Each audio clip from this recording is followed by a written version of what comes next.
রাজিম বিসমিল্লাহির রহমানির রহিম। আসসালামু আলাইকুম রহমতুল্লাহ। বিষয়ভিত্তিক অনলাইন ক্লাসে সকলকে স্বাগত জানাচ্ছি। আমি ইসলামুল হক। আমাদের আজকের আলোচনার বিষয় লাল সালু উপন্যাসের প্রকাশ তথ্য। লাল সালু উপন্যাস একটি সামাজিক সমস্যামূলক উপন্যাস। এই উপন্যাসের প্রকাশ তথ্যগুলো আমরা অতি সংক্ষেপে একটু শুনে নিই। লাল সালু উপন্যাসটি প্রথম প্রকাশিত হয় 1948 সাল। 1948 সালে প্রথমবারের মতো এটি প্রকাশ করে ঢাকা কমরেড পাবলিশার্স। এর প্রকাশক মোহাম্মদ আতাউল্লাহ। পরবর্তীতে 1960 সালের মধ্যেই এটির ষষ্ঠ সংস্করণ বের হয়। দ্বিতীয় সংস্করণে ঢাকার কথাবিতান এটি প্রকাশ করে। পরবর্তীতে 1981 সালের মধ্যেই এর দশম সংস্করণ প্রকাশ হয়। দশম সংস্করণটি প্রকাশ করে নওরোজ কিতাবিস্তান। 1960 সালেই লাল সালু উপন্যাসের উর্দু অনুবাদ প্রকাশ হয় করাচি থেকে। এটি প্রকাশ হয় লাল সালু নামে। এটি প্রকাশ করেন কলিমুল্লাহ।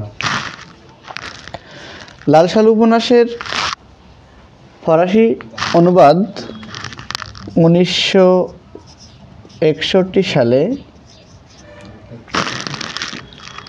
সৈয়দ ওয়ালিউল্লাহর সহধর্মিণী অ্যান ম্যারি থিবো ফরাসি অনুবাদ করে।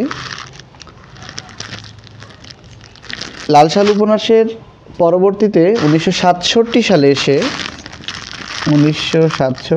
এসে সৈয়দ ওয়ালিউল্লাহ নিজেই এর ইংরেজি অনুবাদ করেন, যার নাম ছিল ট্রি উইদাউট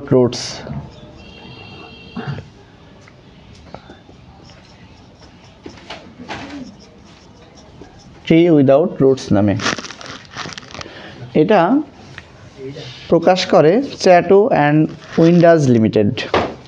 সৈয়দ ওয়ালিউল্লাহর বিখ্যাত উপন্যাসগুলোর মধ্যে লাল সালু অন্যতম একটি উপন্যাস। সৈয়দ ওয়ালিউল্লাহর 3টা বিখ্যাত উপন্যাস লাল সালু, কাঁদো নদী কাঁদো, চাঁদের অমাবস্যা।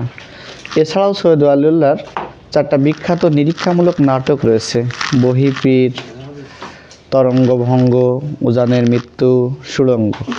লাল সালু উপন্যাস আসলেই সমাজের কুসংস্কারচ্ছন্ন, সমাজে যুগ যুগ ধরে গেড়ে থাকা কিছু ভণ্ড চরিত্র বিশ্লেষণ করেছে এই লাল সালু উপন্যাসে। আমরা পরবর্তী ক্লাসে লাল সালু উপন্যাসের বিষয়বস্তু নিয়ে অতি সংক্ষেপে আলোচনা করব। আমরা লাল সালু উপন্যাসের প্রকাশিতের ভিতরে সালগুলো আবার একটু রিকভারি করি। লাল সালু উপন্যাসটা প্রথম প্রকাশিত হয় 1948 সালে। দ্বিতীয় যে সালটা খুব ইম্পর্টেন্ট, 1960 সালে এটার উর্দু অনুবাদ হয়। অনুবাদক ছিল কলিমুল্লাহ লাল সালু নামে। পরবর্তীতে 1961 সালে এটার ফরাসি অনুবাদ হয় প্যারিস থেকে।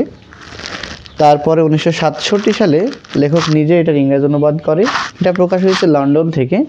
চ্যাটো অ্যান্ড উইন্ডাজ লিমিটেড এটি প্রকাশ করে।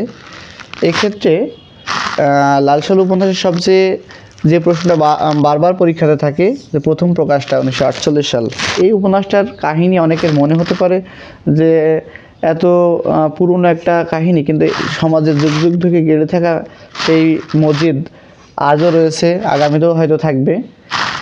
লাল সালু উপন্যাসের সবচেয়ে উল্লেখযোগ্য বিষয় এটা যে ধর্মকে পুঁজি করে যুগ যুগ ধরে যে ব্যবসা, তা আজও বহমান।